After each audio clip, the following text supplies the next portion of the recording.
Hello दोस्तों, मैं आज आपको एक कहानी सुनाता हूँ जिसका शीर्षक है हमारा छोटा जादूगर। मैंने उसे छोटा जादूगर इसलिए नाम लिया है क्योंकि वह कहानी 16-17 साल के नौजवान लड़के की है। तो आइए कहानी शुरू करें। दोस्तों, बात उन दिनों की है जब मोबाइल फ़ोन का चलन नहीं शुरू हुआ था। उस समय अक्सर जादू का खेल मैदानों, चौराहों, गली मोहल्लों में जादू का खेल दिखाया करते थे। मैं अक्सर अपने काम के लिए बस स्टैंड के पास की गली से गुजरता था। वहाँ एक छोटा मैदान था।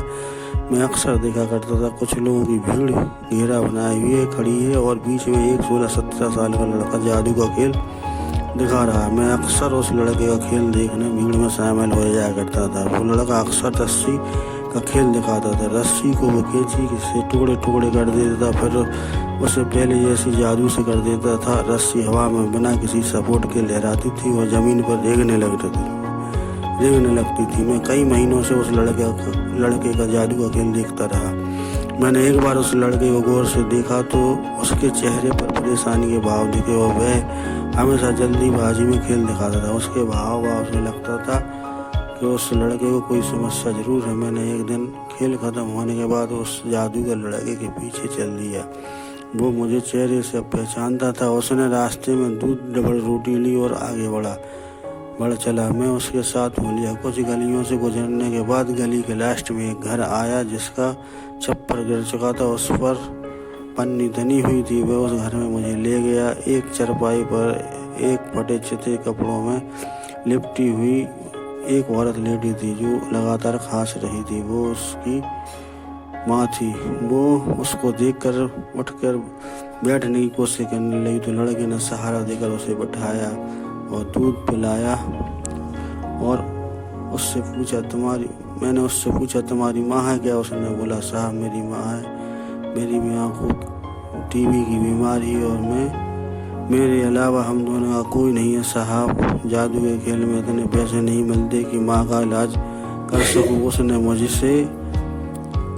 मुझसे कहा आप कुछ मदद कर दीजिए। आप पहले इंसान है साहब जो मेरे बारे में जानने आए हैं। मैंने कुछ 100 रुपये उसे दिए और कहा किसी अच्छे डॉक्टर को दिखा देना और बाद में भी मदद करूँगा। कहकर मैं वापस चला गया। 1-2 दिन बाद मुझे किसी काम से अपने शहर से दूसरे शहर जाना हुआ और मैं वहाँ से 20-22 दिनों बाद लौटा। घर पहुँचने कुछ दिनों बाद मेरा वहीं से गुजर हुआ जहाँ छोटा जादूगर खेल दिखाता था। मैंने देखा आज भी वह खेल दिखा रहा है, लेकिन उसके चेहरे पे अब कोई परेशानी झलक नहीं रही है। उसके चेहरे पे संतोष के भाव नजर आ रहे हैं। मैंने सोचा कि अब इसकी माँ ठीक हो गई होगी।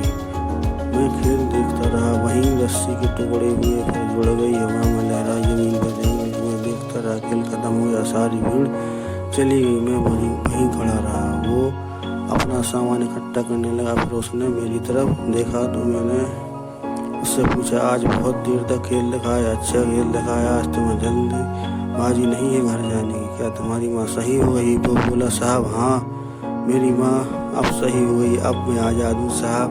मुझे कोई जल्दीबाजी नहीं घर जाने की क्योंकि मेरी माँ तो साहब मर चुकी है। यह कहते हुए वो अपना सामान समेट कर चल दिया और मैं उसे खड़ा देखता ही रह गया। वो मेरी आंखों से ओझल हो गया। सही तो कह रहा था वो, मेरे मन में ख्याल आया। वो सही तो कह रहा था। हाँ अब तो वो आज़ाद है, ना कोई जल्दबाजी ना कोई परेशानी। अब तो वो आज़ाद है उसकी क्योंकि माँ मर चुकी है।